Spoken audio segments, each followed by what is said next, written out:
interesting statistic. Last year, there weren't a whole lot of jobs created, but last year, in '09, of all the jobs created in America, 80% of them were created in Texas.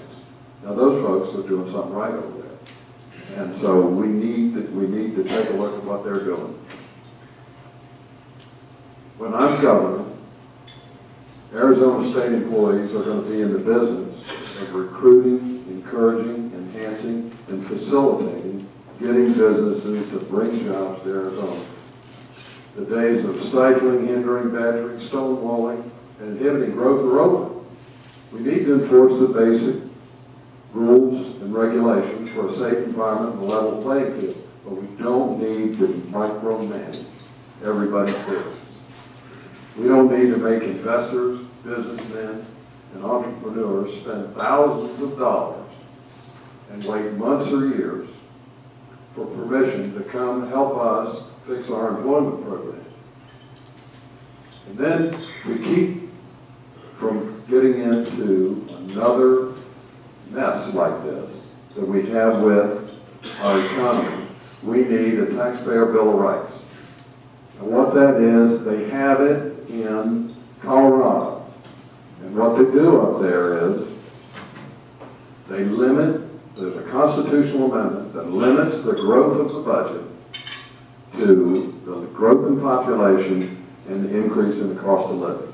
So whatever the sum of those two numbers is, that's all they can grow the budget in a year. They can't get out of control. They can't say, oh, we got plenty of money this year, we'll go do this, we'll go do that, we'll go do something else. And then when revenues fall off, what are we going to do?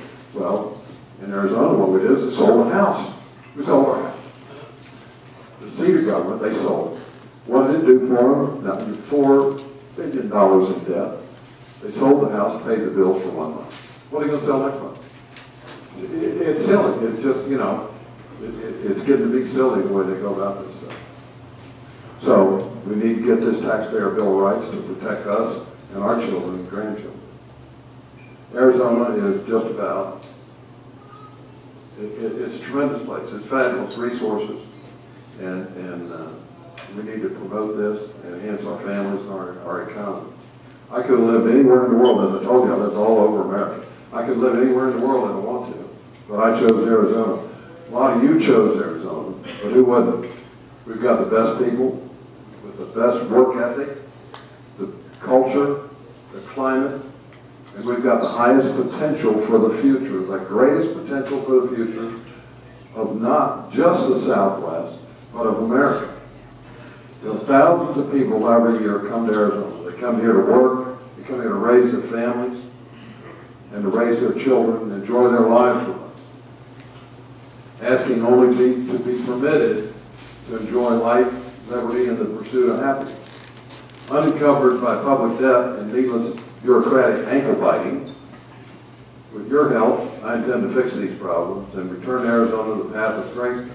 Make Arizona the premier destination state in this country, being the oasis of jobs, economic prosperity, and vibrancy. I love this place. My family does. I know you all do as well. I need you to go to my website, buz4gov.com. Sign up, join me in making Arizona #1. Thank you very much. Do you have any questions on that?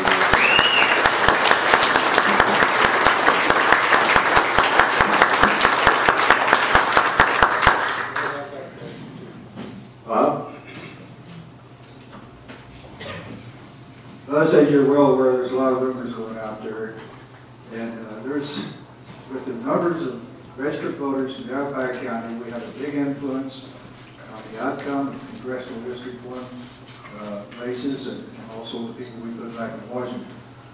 Well, this last year, I don't think that Yavapai County gave support to our conservative NRA member. We've got a Democrat back in Washington, D.C. because of this. How was your, how did you play in this last election for the CD1? Can you tell me that? Yeah, I sure can. And let me go back to '02 when we had an open seat, and I'd only been here about 3 years. but I've always been active in politics, and I had a great time with him.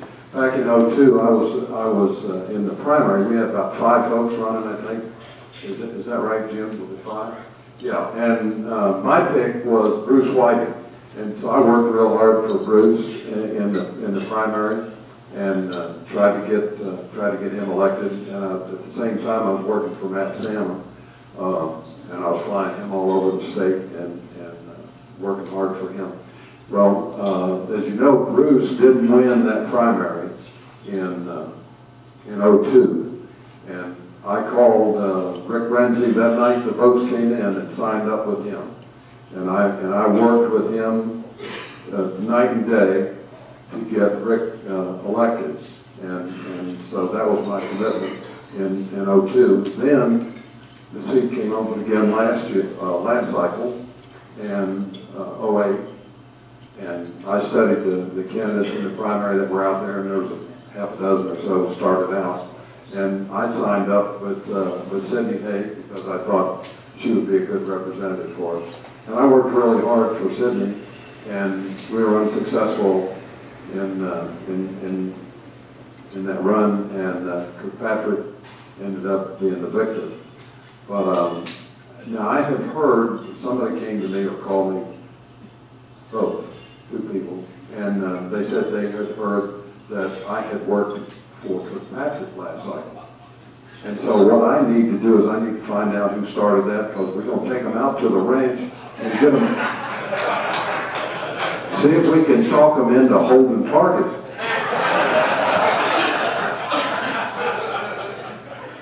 But that's what I know.